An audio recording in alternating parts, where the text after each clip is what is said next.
আল্লাহ রাসূল সাল্লাল্লাহু আলাইহি ওয়াসাল্লাম আর কিয়ামতের মাঝখানে এতটুকু দূরত্ব আছে। এই হাদিসটা উনি বলেছেন 1400 বছর আগে। তা আপনার যদি সামান্য বিবেক থাকে আপনি বুঝতে পারবেন যে এখন 1400 বছর পর কিয়ামত কত কাছে। নবীজি আরো বলেছেন, আমার ইন্তেকাল কিয়ামতের একটা আলামত।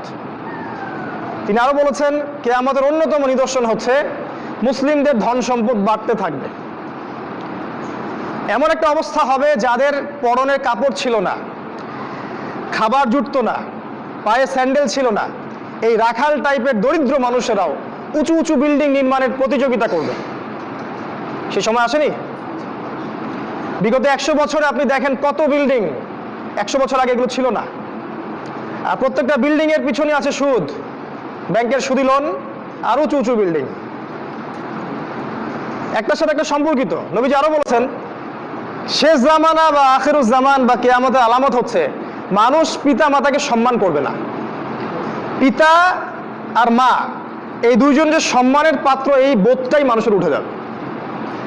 সম্পদের জন্য মানুষ তার পিতাকে হত্যা করবে, ভাই তার ভাইকে হত্যা করবে, স্বামী স্ত্রীকে হত্যা করবে, স্ত্রী স্বামীকে হত্যা করবে, এমনকি সন্তান মাকে পর্যন্ত হত্যা করবে সম্পত্তির কারণে। আর পিতা মাতার সাথে দাস দাসীর মতো আচরণ করা হবে। নবী সাল্লাল্লাহু আলাইহি ওয়াসাল্লাম বলেছেন, কিয়ামতের অন্যতম নিদর্শন হচ্ছে যে সমাজের বেশিরভাগ মানুষ সুদের সাথে জড়িত হয়ে যাবে। ইচ্ছায় হোক আর অনিচ্ছায় হোক, হয় ব্যক্তি সুদ খাবে, না হলে সুদ দিবে, না হলে সাক্ষী থাকবে, না হলে লিখে রাখবে। আর আমাদের নবী মুহাম্মদ সাল্লাল্লাহু আলাইহি ওয়াসাল্লাম এই 4 শ্রেণীর মানুষকে সমানভাবে অভিশাপ দিয়েছেন।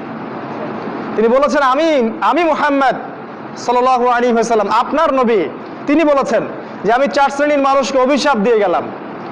এক শ্রেণী হচ্ছে যে সুদ খায়, দ্বিতীয় শ্রেণী হলো যে সুদ দেয়, তৃতীয় শ্রেণী যে সাক্ষী থাকে, আর চতুর্থ শ্রেণী যে লিখে রাখে।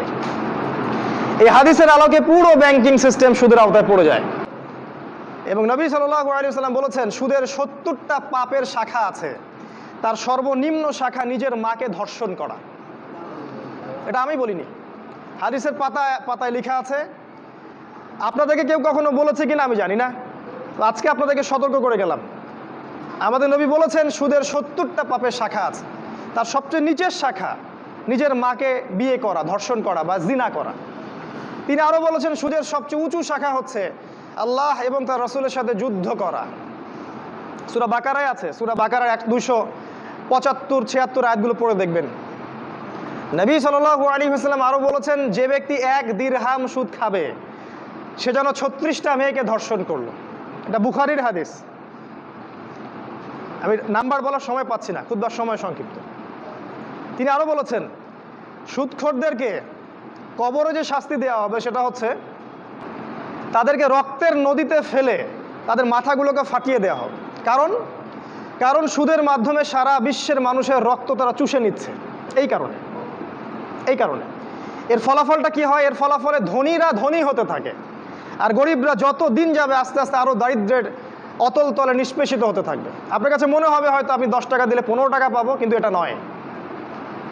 আপনি আপনার টাকা পাবেন না, আপনি অন্যের রক্ত চোষা টাকা পাবেন। এর ফলে ধনিক শ্রেণীর কোনো ক্ষতি হয় না, তারা অনেক লাভবান হতে থাকে। এই জন্য বিশ্বের একটা অংশ আজকে ধনী হচ্ছে। দেখবেন এই পুরো বিশ্বের একটা অংশ দিন দিন ধনী হচ্ছে, ওই পশ্চিমা সভ্যতা। আর বাকি অংশগুলোকে দেখবেন তারা আস্তে আস্তে দরিদ্রের সীমার নিচে চলে যাচ্ছে। এটার কারণ রিবা, সুদ। তিনি আরো বলেছেন যে সুদ যারা খাবে তাদের জাহান্নামে শাস্তি হচ্ছে ওদের পেটটা ফুলে ফেপে থাকবে, আর পেটের ভিতরে সাপ কিলবিল করবে। আর ফেরাউনের অনুসারী যারা, তারা এদের পেটে পাড়া দিয়ে জাহান্নামে প্রবেশ করবে। এভাবে অপমান করা হবে। কেন ফেরাউনের সাথে তুলনা করা হলো কেন? আমরা জানি ফেরাউন এই পৃথিবীর সবচেয়ে বড় জালেম, আর সুদের মধ্য দিয়ে জুলুম সবচেয়ে বড় করা হয়েছে এই পৃথিবীতে। এখন আপনি মুসলিম হিসেবে চাইলেও এখান থেকে বের হতে পারছেন না। আপনি আমাকে এখন পুরো দেশের অবস্থা বলেন, প্রতিটা জেলা, গ্রাম, ইউনিয়নের অবস্থা বলেন, কোন জায়গায় সুদ নাই সেটা আমাকে দেখান। অথচ আমরা সবাই মুসলিম দাবি করছি। আমরা দাবি করছি আমরা আশেকে রসুল, নবীকে ভালোবাসি, আল্লাহকে ভালোবাসি। আমরা এতটুকু বলবো যে আপনি আপনার কবরের জন্য অপেক্ষা করতে থাকেন, তারপরে দেখেন কি হয়। বিশ্বাস করেন, আপনার রিজিকের মধ্যে যদি 1টা টাকা হারাম থাকে, যতক্ষণ সেটাকে আপনি ত্যাগ না করছেন আপনার ইবাদত কবুল হবে না। কোনো ক্ষমতা নাই এই হাদিসটাকে উল্টায় দেওয়ার। আল্লাহ পাক বলেছেন ইন্নাল্লাহা তাইয়্যিব লা ইউকবালু ইল্লা তাইয়্যিব, আল্লাহ পাক পবিত্র, তিনি পবিত্র রিজিক ছাড়া কবুল করেন না। তিনজন ব্যক্তির দোয়া কবুল হয়, নবীজি বলেছেন দোয়া ফেরত দেয়াই হয় না, দোয়া করলেই কবুল। একজন হচ্ছে বাবা যখন সন্তানের জন্য দোয়া করে। 2 নাম্বার, যখন কোনো মুসাফির মানে সফর করছে যারা আল্লাহর পথে বা মুসাফির, তারা যখন আল্লাহর কাছে দোয়া করে দোয়া কবুল হয়ে যায়। আরেকটা দোয়া হলো মাজলুম, কারো উপর জুলুম করা হয়েছে, এই মাজলুম যখন জালেমের বিরুদ্ধে বদদোয়া করবে তখন দোয়া কবুল হয়ে যাবে। এই মুসাফিরের দোয়া কবুল হয়। একজন মুসাফির হাত তুলে আল্লাহকে বলছিল আল্লাহ আমাকে এইটা দাও, আল্লাহ আমাকে ওইটা দাও। আর আমাদের নবীজি দেখে বললেন যে মুসাফিরের দোয়া কবুল হয়, কিন্তু এই ব্যক্তির দোয়া কেমন করে কবুল হবে যার খাবার হারাম, পানীয় হারাম, পোশাক হারাম, সবই হারাম। মানে রিজিক হালাল না হওয়া পর্যন্ত ইবাদত কবুল হবে না। তাই যাবতীয় সুদ, যাবতীয় ঘুষ, এই যে হারাম রিজিক, হারাম পণ্যের ব্যবসা, এগুলো থেকে তওবা না করা পর্যন্ত ইবাদত তো কবুল হবেই না, আপনি ইবাদতের স্বাদ পাবেন না। এই যে নামাজ পড়েন, রোজা রাখেন, অনেক কিছু করেন, হজ করেন, স্বাদ পান না, আত্মতৃপ্তি পান না, এর কারণ হারাম রিজিক। নবীজি বলেছেন শেষ জামানার অন্যতম নিদর্শন হচ্ছে মানুষ হালাল হারামের কোনো পরোয়া করবে না, যেভাবে পারে সেভাবে টাকা উপার্জন করবে, মেরে হোক, কেটে হোক, ঘুষ খেয়ে হোক, দুর্নীতি করে হোক, টাকা চাই, টাকা, অর্থ সম্পদ চাই। ভাবখানা এমন যে সে যেন পৃথিবীতে 1000 বছর থাকবে, 1 সেকেন্ডের মধ্যে সে পরকালে চলে যেতে পারে, হুশটা তার নাই।